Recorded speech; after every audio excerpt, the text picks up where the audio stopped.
त्यानं माझ्यावर अत्यंत संभ्रम निर्माणे आरोप केलेत, संभ्रम निर्माणे वक्तव्य केलेत आणि त्यातून माझ्यात आणि मनोजदादा दरी पडावी, माझ्यात आणि मराठा समाजात एक संभ्रम निर्माण व्हावा आणि एक गोबेल्स नीती असते आपल्याकडं. म्हणतात की एक गोष्ट वारंवार सारखी ती बोलत गेलं तर खोटी असली तरी ती 10 वेळेस बोलल्यानंतर 11 वेळेस खरी वाटायला लागते. तशा पद्धतीनं हा काल बोललाय आणि त्याने जाणून बुजून ते वक्तव्य केलंय. मला बदनाम करायचं, मराठा समाजापासून मनोजदादापासून तोडायचं आणि एक मनोजदादाची टीम असेल किंवा आमच्या सगळ्यात एक संभ्रम एकमेकाबद्दल निर्माण करायचा, अशा पद्धतीनं ते वक्तव्य आहे आणि ते अत्यंत चुकीचं आहे. त्या सगळ्याबाबत मी सविस्तरपणे खुलासा करणार आहे आणि याला पार्श्वभूमीही तशीच आहे.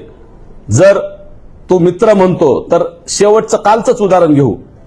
माझ्यासारख्या सामान्य कार्यकर्त्याला डुकरासारखं ओढत नेणे ही जर मित्राबद्दल तुझी भावना असेल तर बाकीच्याबद्दल काय?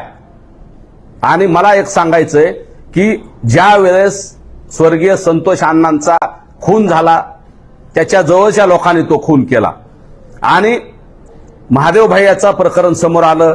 त्याच्यानंतर मराठा समाजाला ओबीसीतून आरक्षण मागत असताना हा विरोध करतोय, अनेक जण विरोध करतात. हे करताना मग तुझ्यासोबत आम्ही मैत्री कशी करणार?